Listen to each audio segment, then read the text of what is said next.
We want to say good evening. This is your public affairs, public access program here at the Houston Media Source, and we want to say Happy New Year. This is a tremendous opportunity to share as we begin a new year and a perspective that you need to have that will help you, your family, maybe people in your community, and at the same time give you some insight to what you might need to address. Tonight, of course, this being January 2020, we're going to address a couple of issues that have been talked about. We've talked about mental health for the last few sessions, and we want to continue our dialogue. Martin Luther King had a book, Where Do We Go From Here, Community or Chaos? And I think that's always been a perspective that I have tried to share in terms of what he meant, in terms of what it means for us today in 2020. And that's almost 50 years ago. So we want to have a different perspective, but obviously we need help. I've got a distinguished panel with me tonight to give us a perspective. We want you to call in, give your insight as well. The number will be flashed on the screen and give you some idea of what it is that you can bring to the table, what you want to say about how we can address some of these issues. And again, I want my guests to introduce themselves to you, our audience, and then we're going to have an interesting dialogue about where do we go from here. My first guest. Reginald Gordon, how you doing today, brother? Okay, Mr. Gordon. Dr. Napoleon Higgins, private practice child, adolescent, and adult psychiatrist, Southeast Houston. We have a additional guest will be arriving shortly. We certainly hope to get his perspective as well. And we've been having some discussion. I've been having some discussion over the last several weeks because of some of the incidents that have occurred not only in Houston but around the country as well as the world, really. The traumatic incidents that are affecting some of our countries like Australia, Indonesia, and it's almost apocalyptic, if you would. We came up with that term because people understand apocalyptic meaning the end. I would not like to think that we're in the end, but obviously we have people out there who might believe that these are the end days of living. But we always have to have a perspective of hope. And regardless, we want you to think about it based upon what you can do to be hopeful. But let me share this definition. I love sharing this World Health Organization definition about mental health, which, remember, the World Health Organization has an international perspective, and they define it as a state of well-being in which the individual realizes his or her own abilities, can cope with the normal stresses of life. Now just saying cope with the normal stresses of life can really be traumatic. You know, whether we're talking about job, transportation, housing, or whatever, but can cope with the normal stresses of life, can work productively and fruitfully, and is able to make a contribution to his or her community. So, you know, it might be a different perspective, but I think this World Health Organization definition, which they apply, you know, universally for countries as well as ourselves in the developed America, is more than adequate in terms of when you look at how people can make an impact, not only in their own community, but their large communities. So let me just put it on the table here to Mr. Gordon as well as to Dr. Higgins, because of your wide circle that you deal with. You know, I mean, you know, what's your perspective on that in terms of where we are today? Well, you know, me personally, in dealing with these issues, you know, these are some of the questions I've been searching for a mighty long time, because we see it rampant in our community. I've been dealing with this prison reform and prison rehabilitation for the last 30 years, trying to work with young adolescents going through the work that I've been doing. by me starting the program in prison, doing that for 15 years, working closely, trying to understand the issues and why young black boys feel that it's a necessary need to live in a life of depression, suicide, which we know in today that, suicide amongst young black kids are at its highest rate in our history, from the ages of 7 to 15, that's some of the highest rates of suicide today. We're hitting the list at 1 and 2 on suicide, and we go back to ask the question. You're saying, how do we address early childhood trauma and what our children are dealing with? Because we understand that trauma is a form of some type of domestic violence, some type of in-house violence, community social violence, or something that the kid never was addressed as they was growing up in their childhood. So you don't go along with this notion that was entertained some years ago about the music and the social media. You know what I mean? When they came out and said that, NWA and all these other groups fight the powers and all. You don't agree that that's been a factor in the thread over the last 10, 15 years? Well, I think that this is it's not one particular issue, but I think that coming from a domestic family structure, a household, then played a major role in our mental health as we grow up as young black and brown children. Right. But I do think that that's a part that plays along with what's going on with our young generation today, that the hardcore of the music that keeps this thing triggered in their own personal growth and trying to understand what mental illness is and not understanding what mental illness is, because I think that a lot of the young people that I come across don't understand what's actually happening to them. But when you say that, are you how far back are you going with that time period? I guess by us 2020 being a new decade. Yes, sir. We talking about 10 years. Right. 2010, then it was 2000. Right. So now we got a time period. Right. How legitimate is that Well, for us to say that over the last two decades? Yeah. What I can say is I've been doing my research, going back and look in the past, Right. And trying to identify what's actually, especially black men. One thing about us as black men, to bring up this new thing of this new household name of talking about mental illness, period. Right. We knew it was something there, but we just didn't identify it. We didn't want to identify what was going on with us. And as I go back and look at my past and dealing with young people, like I said, I think that as I can recall and look back, I think that we have been suffering from these type of illness for many, many years, even going back to from my father's and his behavior that passed down to me. Because when I look back at some of the statements that was made to me from even the family, and my father's sickness and illness, you just like your daddy. You walk like him, you talk like him, you act like him, you're saying? And somehow I turned out to be like his behaviors I became, you're saying? And a lot of the behaviors that I seen he had, he was later diagnosed with some type of mental illness or mental behaviors that he was having in his lifetime.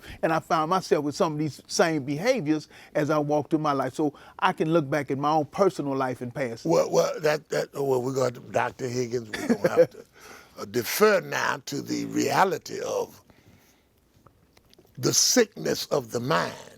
I'm not saying literally, but there's got to be some explanation of the sickness of the mind, whether we want to say it's going to be viewed genetically or what. I've heard of syndrome. I know in your book y'all talk a little bit about overdiagnosis and this whole business of we bring this along genetically, or. Well, you have to realize, several things go on when it comes to, just mental health in the black community. You do have, people have issues with emotions and mood and disorders, and that's true worldwide. But also, we have what some would call post-slavery syndrome, post-traumatic slavery syndrome, where essentially we are carrying genes of our foreparents that were switched on and off based upon the trauma that they received. So you have that, and then you also have your generational trauma so far as the Bible says, curses run 3 and 4 generations, where essentially the mistakes that a person made here, things that happened to your parent there, actually are passed down to you, both, genetically, but also within the construct of the social family system. So often we don't want to talk about those things that happened in the past, those secrets that the family has, those traumas, those hurts. And I think as a group of, as black people, so far as, post-slavery, or during slavery, we never talked about the traumas. So essentially my wife has now returned from master's house in the middle of the night. And what was going on there. She didn't talk about it, let alone if you had to return from master's house in the middle of the night. So you didn't talk about your trauma. And we've been trained into a situation where we don't process our hurt, we don't process our pain, and that we hide it, bury it down so that we can move forward because of what happened. But at the same time, those things are continually bubbling up. So even when you look at black Americans in the U.S. now, the attack is on every end. You see racism in medicine, how doctors diagnose, how they treat, screening and things of that factor, racism in the food, you have racism in the financial area, racism in education, racism in incarceration and legal processes that are going on. So you have to realize within us, there are multiple parameters going on. And so the fact is that when it comes to suicide, youth suicide, adult suicide, one of the biggest gauges of suicide is how hopeless and helpless do you feel like your situation is at the time. So if you remember September 11th when people were jumping out the towers when it was on fire, I would not have said that anybody jumped out the tower was depressed. Right. They were in a hopeless situation. Yeah. They will not be able to get to me. All right. And the building is coming down and the building is on fire. So the fact is that what you're looking at a lot of kids, especially as Brother OG1 was talking about, is they're seeing themselves in a hopeless situation, that they're confronted and impacted by multiple things that they don't clearly understand, and also not understanding the finality of death and what that actually means, especially when you have the impulsive nature of a child or a kid. So we have to make sure that we address these things, that we talk to our kids about what's going on, because another big factor when you're looking at youth suicide is the ability to do well in school. And the risk of, issues like ADHD or learning disabilities that are undiagnosed or misdiagnosed, you find that a lot of children who actually commit suicide at those young ages actually have a learning disability or even ADHD. So therefore, I'm in school, I'm trying, I'm doing the best that I can, but I still struggle. And another factor that they found is that it's more likely to occur in a kid who has ADHD or learning disability who is also highly intelligent. And that the frustration sits in and that I cannot get the job done, even though I have a clear understanding of what's going on. So I think, so I would say there's issues in the family. Right now we have, I can do bad all by myself. I hear our women say, I don't need no man and I can do this all on my own.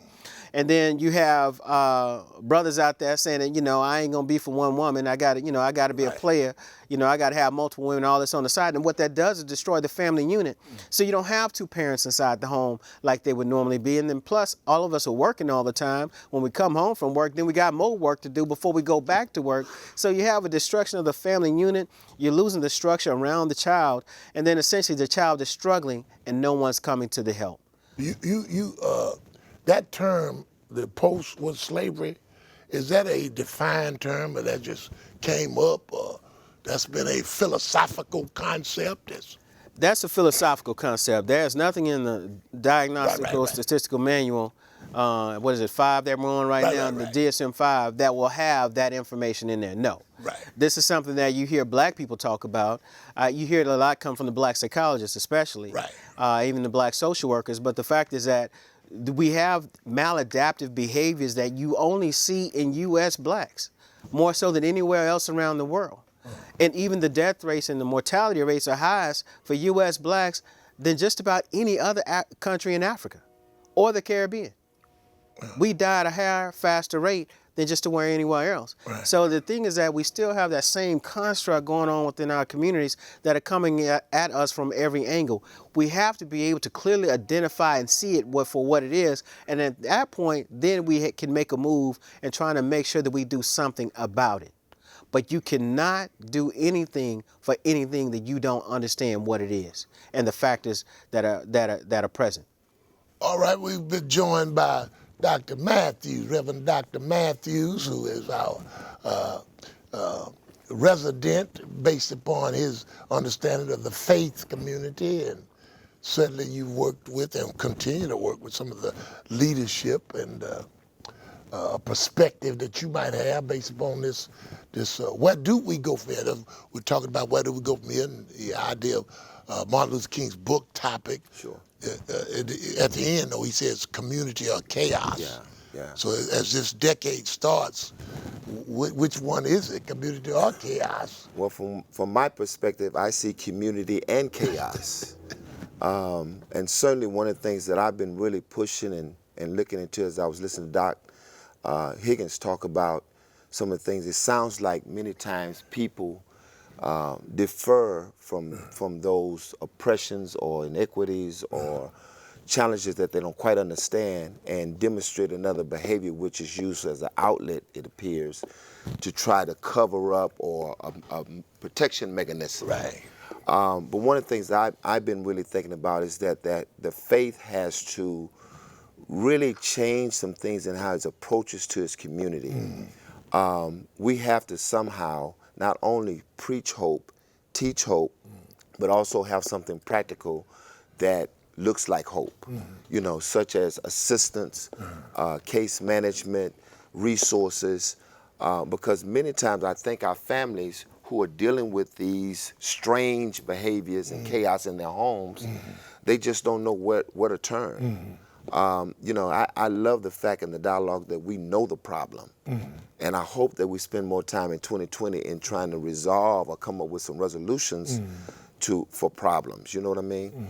I think, we've worked very diligently and lengthy with getting the message out that mental health is a disease in our community and is not demonized.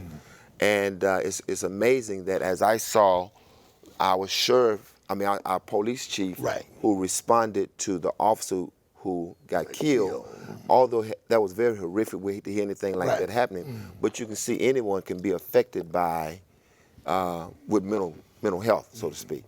And I was a little concerned about that because, I think the climate or the culture was, at that moment was, we have to protect ourselves, and everybody became a suspect, so to speak. And then the community was, we got to protect ourselves because we don't want to be viewed as a suspect, right? Which could have really, exacerbated and become out of control, And I think, one of the things that we have to do is just really accept the fact that treatment can be a healthy thing for all of us. Well, I thought about that too, because when people get emotional, because of emotional situations, the trauma increases itself. It goes back, something you were saying, OG. It really does not help address it. Right. It adds something on to it. Yeah. You know what I mean? It confirms Right. what people had in a sense of what was going to happen. Right. You see it with some of these personal incidents. Right. You understand what I'm saying in terms of where is the line? I know, Dr. Higgins, we talk about the level of people being diagnosed. We haven't gone there as much in the past, but in the military they had triage.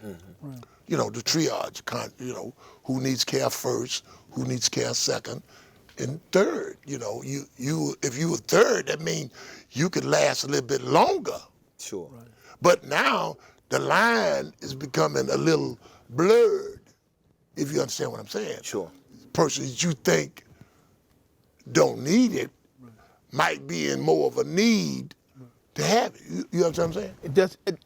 Exactly. You know what I'm saying? And what I've been saying that, it's not that we understand. We understand that mental illness of hope can be helped in our community. Right now we sit in the second largest mental institutional city in the nation other than California. Is called the Harris County Jail. We know what we need to do, and we know that to treat most of our mental illness with love and safety can bring a lot of people back, love, safety, and some resources that we refuse to get involved with. Right now, I was on a television show last night dealing with the issue in Mississippi, what's going on with the prisoners in the Mississippi prisons, and how they're coming together, they're killing each other behind gang warfare. But we understand that Mississippi is the poorest state in the United States, but they have the highest incarceration rate in the country.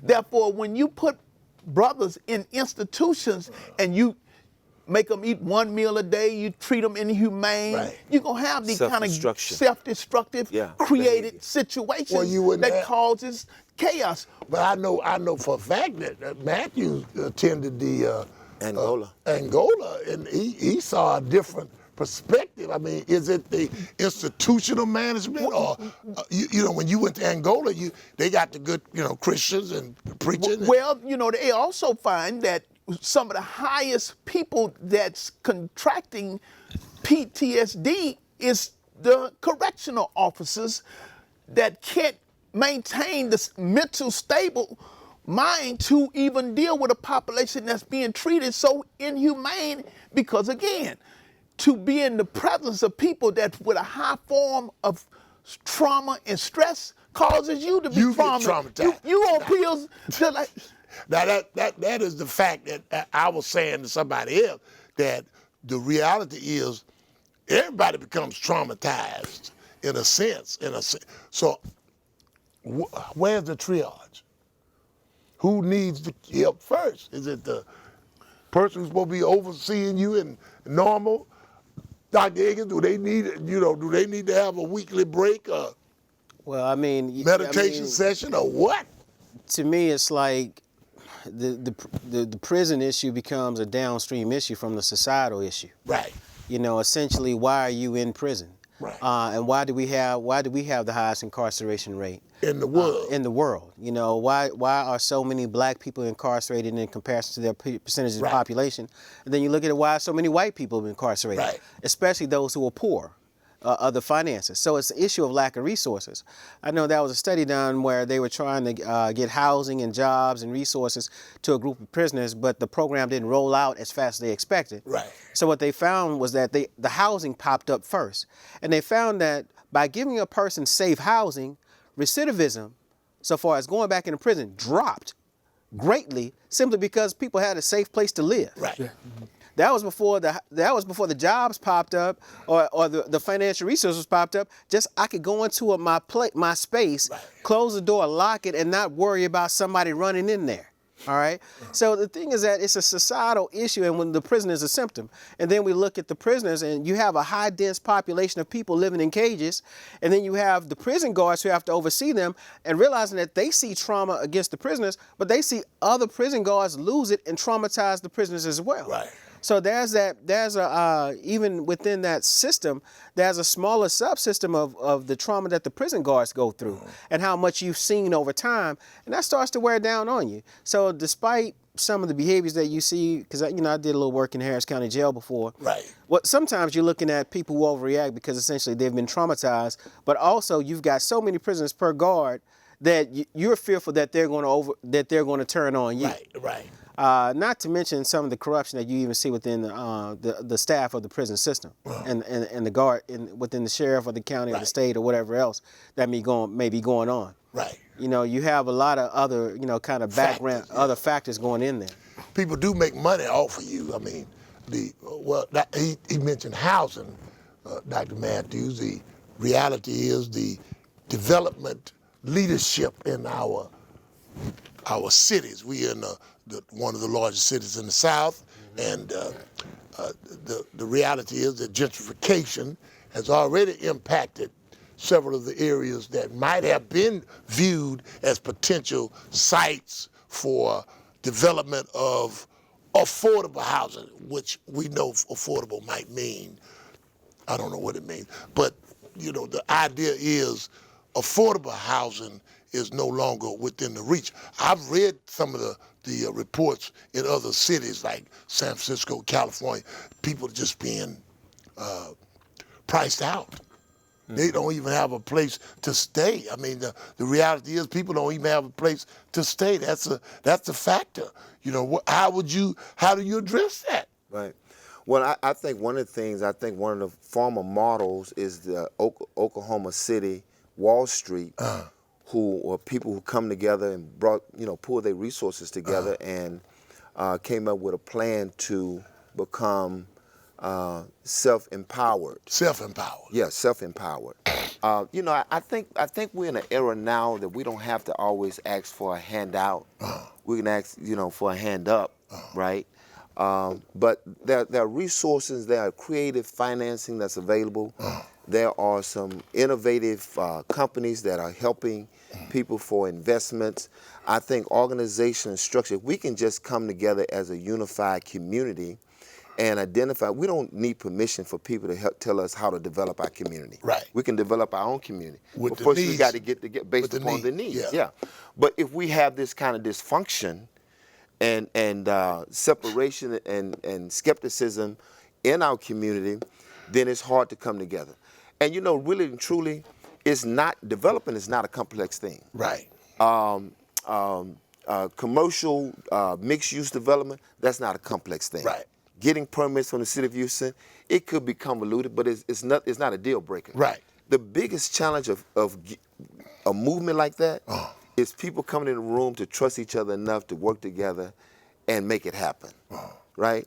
I can sit in the barber shop and I can have a conversation with 50 men in the room. Right. And all of us will agree we need to do this. We can identify problems. Right. We're good at that. We've been doing it for a long time because these problems exist. It's not a figment of our imagination.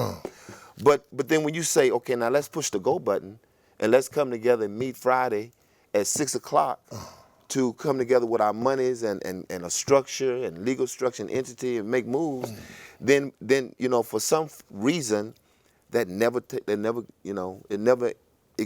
takes off. It never is initiated. Well, yeah, I heard you mention Oklahoma, how black people came together and built their own communities and built banks, airplanes, airports. We was a unified people where we knew how to build our own structure. But again, every time we come together to show that kind of leadership, some come in and destroy that leadership that we destroy.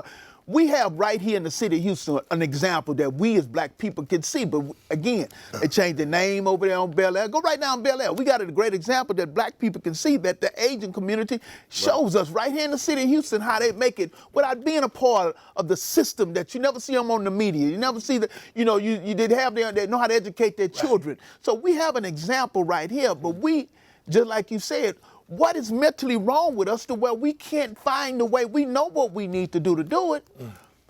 Well, I think it goes back to the Post-traumatic slavery syndrome. Yeah, exactly. That is not. That's philosophical. That's philosophical. Okay.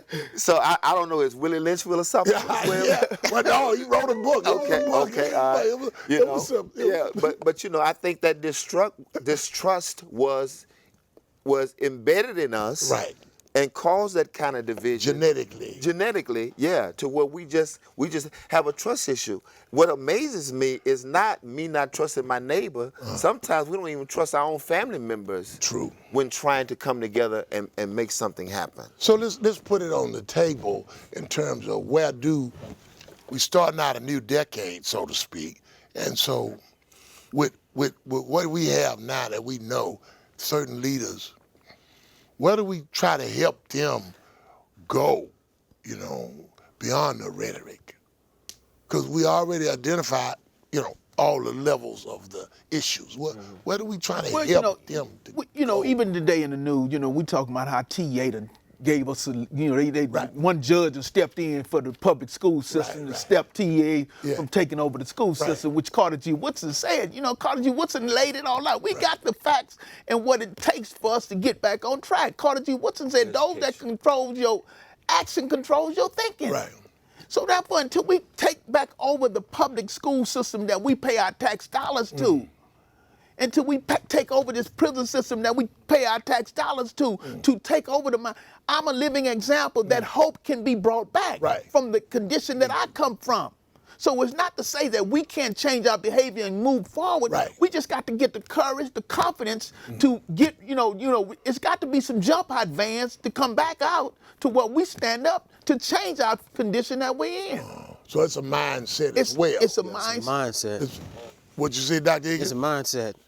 you take the bull by the horns. I mean, the thing Them is that bulls be kind of rough though. Rodeo coming now. Those bulls kind of rough now. they real rough, and they got pointy horns. They Yeah. try to dig into you. Right. But but as that's being said, some of that is a trust issue within the black community, but you still have those outside factors that continue to come after us. What killed Black Wall Street was not the black people's poor trust of each other. Right. No, they actually shot and killed people. They burned it down. Right. You know what I mean? That was essentially- trauma. That was trauma There was involved. actual physical trauma with that.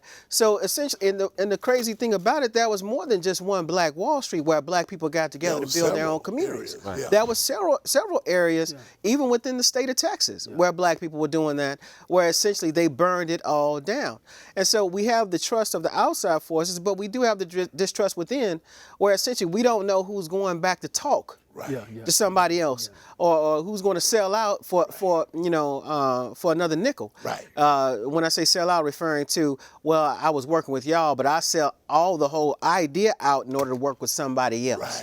Right. For my own personal benefit. So, and another thing I found in working with us, the distrust of the system itself, in that they're not going to let us as black people do that. Right. Even though it's legal. So, even though it's legal and it's doable, Right. for us to make a move like that as a group, we fear that somebody's coming after us, Right. realizing that those outside forces are really, really true and real. Right. So some of that is not that we're so slow or dumb or X, Y, and Z. A lot of it's a trust factor from both within and outside, with the fear that they will take your body, so far as they will possibly kill you or remove you and put you in prison. See, now we talk about some greater forces that would really speak to the destruction of the mind or people, and that's the part where I think is apocalyptic. We mentioned the term apocalyptic, but there are forces that we could call them spiritual forces, demonic forces, whatever, but that's a whole different conversation. Well, can we say that since we're claiming that apocalyptic, can we just put that in a four-letter word, that we just fearful people to take the challenges and the chance to take the position that a brother like a Colin Kaepernick took? Right. To take a stand to where we got to make some major sacrifices since to do what we need to do. Right. And go through all that. To save the generation coming behind us. When do we come to grips to know that, did we drop the ball? Our generation dropped the ball? Because just like you said earlier, we have a generation now that's not willing to go along to get along, but they just misguided because they don't have the wisdom of our generation to know the knowledge that we're talking about on what you need to do to step forward to unite and come together, because it have been done before. Right. Jackie Robinson did it. I mean, now he viewed historically, the whole baseball organization put on his number and everything and say, thank you, Jackie Robinson. But Colin, he's not going to get that kind of support. I mean. But and then also you look at what did we gain from integrating baseball. We lost the entire Negro League. Right. And so essentially, granted, I think everyone should be allowed to play wherever they want to play. Right. But part of the reason Major League Baseball wanted to integrate the league is that you have a group of black people over here playing ball. Right. Who are great athletes, who are doing great things, and also they're now competing with our crowd. Right. So the thing is that by integrating the league and bringing folk in, now you lose all of that. And you look at, I remember looking at something on Channel 8 of public television, where it talked about all the businesses that lost money. Right. And how it destroyed the cities within black communities. Right. Because essentially you lost the popcorn sales, you lost the people selling stuff, the hairdressers, people not getting their hair done. Right. All those things were lost when Jackie Robinson crossed into Major League Baseball. So I'm not saying it was a bad thing that he did, but it destroyed the Negro Baseball League. And there are so many names of other people who were thought to, Jackie Robinson was thought to be one of the best players in Negro baseball, but he wasn't thought to be the best player in Negro baseball. Right. So essentially, you're looking at the trade-off in doing so, and even though I do celebrate the accomplishment of integration, Sure. at the same time, that was a whole lot lost. Yeah. And it goes back to what you were saying earlier about him. Yeah, I'm glad you brought that up because our generation can always brag about the great Dialing Street, how great Dialing Street was, the businesses that black people had, and the great years when I come up as a kid could go down Dialing Street, see all black business, to see black people employing black people. Right. You know what I'm saying? And I don't know if, just like I said, was that a great thing that we moved towards a great migration outside to live amongst somebody else that, as we've seen our own go down? Well, the happiness, maybe that's a part of the happiness. Is we happy? I don't know. Love and happiness. Well, I was thinking as you was talking about that, one of the things that I would like to see in the faith-based community is we have associations and organization groups, right? It's no reason why faith leaders north, east, south, and west in quadrants of 50 or 20 could bring their congregations together to make an appeal for a seed money for investments, buying one house at a time, 2 houses at a time, and then taking monies and going back and reinvesting in persons who have business ideas. Because right now, really, we are in a climate of entrepreneurship being supported, Right. and being in business being supported. But again, I think it's one of those things that we have to grab the bull by the horns. And even though it may mean you might get poked a little bit, but again, if we're going to set an example for those who coming behind us, I believe with the movement and doing something positive and creating revenue and economic development, there might be others who say, I've been waiting for an opportunity to be a part of something positive. And make that happen. And also, I would say when we talk about not trusting each other, the other issue is why are we trusting others? Right. And you see where our money has gone. Like the recent issue where that was about 5 years ago, where one of the large banks had burned several NFL players for millions of dollars. And then the recent brother who invested almost $1 million, this was a recent case. Like it came out in the news like less than 60 days ago, where an NFL player was trying to put his money in the bank, but they wouldn't give him all the perks and things of that sort. And then the investor, they were actually trying to move the black broker that worked for the bank, were trying to move him off of his account and put him on accounts where people didn't have money to actually invest. Right. So you find that even within our major institutions that we supposedly trust, you would start to question. So I would say, we're kind of looking at going back. Like when folk used to put their money in the mattress and bury it in the coffee can in the backyard. The question is maybe they knew something back then. You had banks in the 1920s, but we weren't putting our money there. Right. We were putting our money in other places, and we were doing our own economic development within what we were doing ourselves. So we have to be smarter, pay attention to what's going on, and then we got to make moves. You've got to take the risk. Essentially, anytime you want to learn how to walk, you got to take the first step, and I can guarantee you will fall. Yeah. And just like going back, right? What's happening in Chicago, Illinois? They just not legalizing the first of the year, legalized marijuana. We still have a population that's overcrowded the prison system with marijuana. I thought they let them out. No, they didn't let them out. They gave some of them.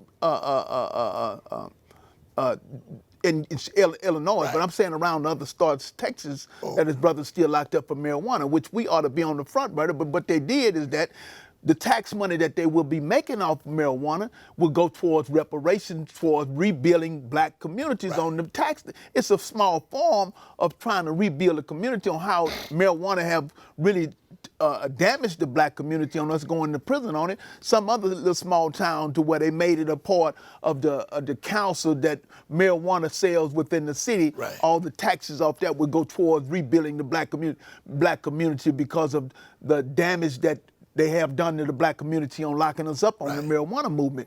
Whether we stand, because again, out of the 21 dispensaries that's in Illinois, that's making millions of dollars off the marijuana movement. No black-owned dispensaries. Nobody selling weed legally? Nobody all the dispenser owners that's in Illinois are men not of color. You see? So therefore, how do we get ourselves in the movement if the money's going to be made to bring back our communities? Well, I think related to that, though, and probably we're not doing that or functioning in that at that level because we probably have been weeded out due to qualifications and eligibilities. You know, if you got a criminal record, if you know, this kind of infraction. Yeah, they know what My question is, was the problem that we were making too much money? Now we got to take everybody up.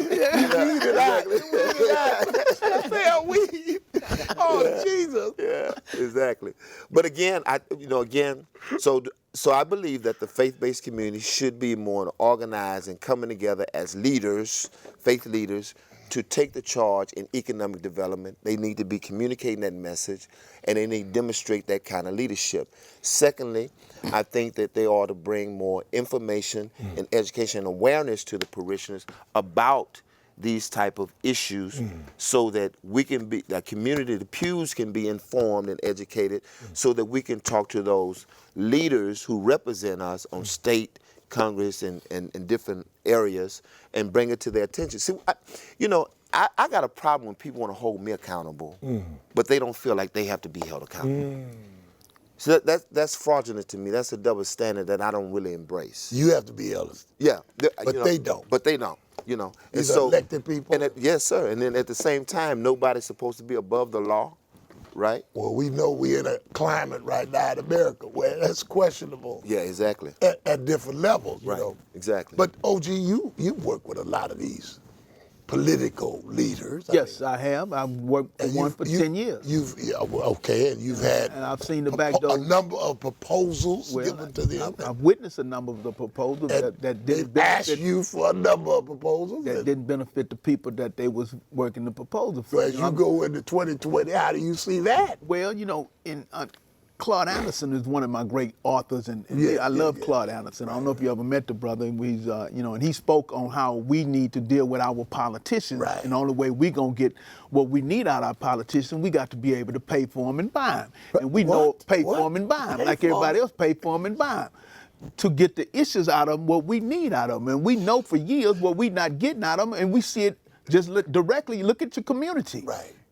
So we know that we got to move in a different direction, even dealing with our own politicians in our communities. We said at the beginning that going in this next decade, we got to take this thing to another level. You know what I'm saying? Even when it comes to, I'm grateful that a couple of pastors are opening up the doors to where I can come in and educate them because, again, we coming out the 80s and the 90s when we know that we was devastated in our community by something called crack cocaine. Yeah. Now it's a new movement called the opioid movement to where white kids are being destroyed and dying at a mass number. Right. But it's resources being poured out to save this community. We have to look at this new thing going forward in this new decade. How do we make a new movement, a new stand, and come with a new mind in how we affect and change our family structure? Because we know that the family structure, because again, if you remember the other day, it was a young man dealing with this domestic violence that have been on an uprose in the community. The young man shot and killed his girlfriend because he said she was acting too much like a female. Now, how do you act too much like a female? You married a female. How do we address the issues in our community? That's that triage I was talking about. That it doesn't look like the person need help. Okay. Or they not diagnosed, or they not, as Dr. Higgins said once, 1 hour shows, he said that by the time you get to him, it's almost like I'm not saying it's too late, but when you get to him, it's like— It's thin. It's pretty thin. It's pretty thin. Yeah. What we talking about is, how do we identify them before they get to the doctor? Yeah, the guy, they had one the other day, proposed on New Year's Eve in front of the whole family. And then 2 days later, killed the girl. Killed the girl. I mean, we're going to see more of that with people who look like they're okay. Right. But they've been affected by all the dynamics we're talking about, and nobody is getting it. Well, in the school system, we used to have more case managers that was on the ground. We got to get more boots on the ground. We have to. Again, the church got to be the first door open for brothers coming out of jail. Right. to where we can get some of the men back in, to where we can get some of the pastors to get back in the ear of these young men, because we got to say 80% of them that I deal with, they're lost in the wilderness when it comes to knowing how to survive out here. Right. So how do we get You saying back- basic survival. the basic survival? What they thought was survival just got them in jail. Exactly. So how do we get back to know that the only way we're gonna survive, how do we rebuild the family structure? Right. Well, one of the things I think, man, that the faith community has to do, and Doc and I talk about all the time, is there need to be more education and training for parishioners, and pastors having a system a structured system in place, so that when it's beyond Christian counseling, you have a partnership with a Dr. Higgins, who is a clinical physician licensed, who understand that process and can work with the church, because we need the clinical side, and then the clinical side needs the healing side, the hope side. So I, Doc, maybe you can speak to that. How do you see the church, and what does that look like to you? If I'm pastoring a church and I want to have a partnership with your clinic, your facility, so when my parishioners come to me with a problem of a child recognized because of attempting suicide, but was not successful, what would be the first step? So we need to have more of a approach, you know what I mean? I would say the first step is, there needs to be a dialogue, a conversation of where to go, and an organization of resources. And really, the faith community, I don't see the reason why you don't have a me somewhere inside of the church, or a counselor or a therapist or a trained mental health professional to address those things. Realize that Jesus said he came as a physician, but he didn't show up at the hospital. Right. He came as a physician and showed up at the church. So the point is, we have to put that concept of understanding the medical and have, and I've seen more pastors understanding that this is a bit beyond just biblical teaching. This is also a practical knowledge of physical things that can occur through the help of a mental health professional with that. So identifying it, seeing it, and getting it referred. But even the story, and so often in the news, you hear of what happened at the moment, but you don't hear any follow-up or any story.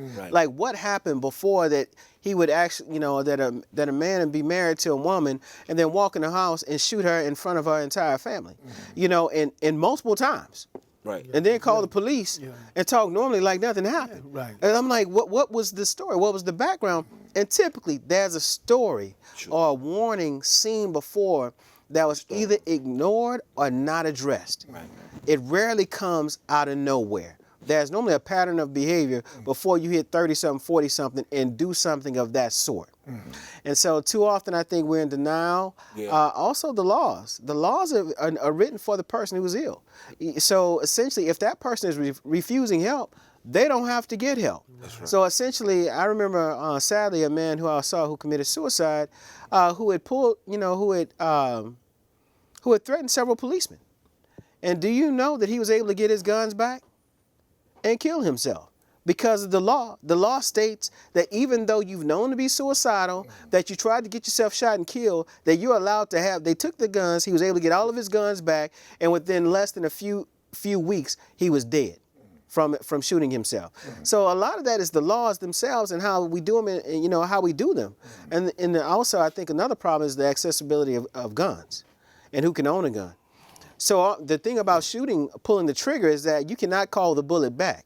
If somebody tries to hang themselves, they can jump off the bed. But the thing is that if you're still swinging, you're going to try to put your foot back to get back on that bed. So essentially the finality of guns, and then the finality of guns, be it both suicide and homicide, and the fact is that if you own a gun, the most likely person you ought to kill is yourself. Then 2 is your spouse, and 3 is your children. That is 1, 2, and 3. The actual intruder is a very low probability. Now, some people have lives who do, I don't know, maybe in private business you have a lot of money on you at all times, things of that sort. I don't know, pastors who are packing the money to if there's not an armed guard coming in, then you have to pack the money out. So there are times when people need guns, and I'm not saying you should not have your own personal defense, but our fascination with the amount of guns without needing training, the lack of background checks, it becomes a further and further issue that I think that is leading to more people actually committing suicide and doing these heinous crimes. Closing thoughts, gentlemen. Well, I think that progress is. I think we still are moving forward. You understand? I'm still hopeful because I've seen some young people that I've dealt with and worked with. I've seen them able to find new directions, find new teachers, and find what to be honest, to say that what they ask for, find people that can come in their life and give them what they ask for. Most young people today, only thing they ask you when grown people come in their presence and what young people are starving for, just tell me the truth. And I appreciate the doctor coming here with his degrees, telling the truth about what we need to do to move forward as black people. So you saying the Keep it real. young people today, Yes. who might be in need of mentors, not literally, but just need to be touched, Yes. Yes. told the truth. Though, keeping it real. And most 90% of young people love me because they know when I come in their presence, I'm not coming with nobody's holding me attached to like I'm attached to somebody else with my tongue. So they understand that I'm a free black man. You got to tell the truth about what happened to you. Exactly, and what caused your me, life, and what road did I take to get back your on the right? daddy, your mama, Who I am, whom's I am, Yeah. and who I come from. Yeah, you got to tell them all that. Got to give it all. You know what I'm saying? So until we become real to our young people to know that there's a direction and a history that black people, we come from a rich history. Right. And therefore we connect ourselves back to the root of our rich history and not the root of our trauma and our drama, that we are important. And once we build that in the minds of young people, we can build a new generation and a new mind and have a new direction. We will build men instead of building cowards. Well, that's good. That's good. Matthew, the last thought. Well, I don't think that we need to continue the faith community, that is. Right. Continue to put new wine in old skins. I think we need to become more innovative. Yes. I think we need to, like you say, with the millennials, only thing they want is someone that they can trust. Yes. And you be transparent about some of your challenges and struggles that we've often lied about, and let them know that life is what it is, life. You said we often lied about it. Yeah. Many times, people act pious and like they didn't do any of those things, didn't do anything. But, and that's another show, I guess. Yeah, that is another. But, I'm thinking we need to, I'm committing to work with the faith community to bring resources and have relationships with the private sector to address not only mental health, but also physical health as well. Because, I think I don't know, maybe y'all discussed it earlier, but when a person's been diagnosed with a chronic illness, they are also impacted psychologically as well. Right. When feel hopeless. So we have to preach more hope, we have to engage more, and we have to invite the political leaders to challenge them to use their platform to be more resourceful in helping us to deter the madness and the chaos that's in our community. Madness and the chaos. Yeah. A minute, Dr. Higgins. Well, one thing I would say is, showing, the need for the hope, realizing what helps the mind, what helps the heart helps the mind. What helps the heart helps? It helps the mind. It's the same diet, the same stresses and all that can stress your heart, stresses your mind. And as we talked about the historical record, we've got to understand our historical record and where we come from. So often we focus on the last, say, right now to like 300-400 years ago, realizing that we have a long history well before the last 300 years. Right. So I remember going to Africa and somebody said, welcome home, brother. They weren't talking about the last 200-300 years. They talking about the last 1,000 years. Right. So I would say the other thing that I found is that I found an awakening within the black community itself, where essentially people are addressing their mental health and the social construct and the stressors that are causing illness in our minds. So once you can't do anything about it until you at least identify what the problem is. Right. And I have to see more and more identification of mental health. This being here did not happen, say, 10 years ago. Right. Me being invited to this situation right now where we're talking about the mental health of our people. And we've got to focus on our mental health. And then what are the steps we need to do? We need to keep the hope. We need information. We need resources. We need to know our historical record. And then we need to push forward and act on what we've learned so that we, realizing There's nothing new under the sun. There is a pathway of how to do well. And the fact is that our foreparents did that even during the struggles, and coming out of slavery, they were doing economic development. And then we've taken some steps backwards. But the point is now we need to move back forward, follow the construct, follow the blueprint, and not reinvent the wheel. Let's get it done. All right. Thank you, gentlemen. We've had a tremendous discussion tonight. The kickoff begins for the new decade, if you would. And I want to remind everybody again, Martin Luther King activities going on this month. Join in and have a celebratory moment of service. And there's the 50th annual Dr. Martin Luther King Day celebration going to be held at Antioch Missionary Baptist Church. Dr. F.M. Williams has been doing this for 50 years, one of the first. 11 o'clock program and a 6 o'clock program over at in the Antioch Missionary Baptist Church in the Acres Home area. We encourage you. We're going to have more information out in the community. We want you to continue to listen and learn as much as you can, access the resources that are available in our community, and make sure you understand that as we go forward in this new decade, there are going to be challenges. There are going to be challenges on every level. Hopefully you have the kind of resources that will help you and your community, your family, so that you can deal with it and don't feel like you're alone. You're not alone. I've been your host. This is Public Affairs, Public Access. We want to thank the Houston Media Source doing a tremendous job. We start this new decade. I want you to stay tuned, get more information, and we'll see you next time. It's a blessing.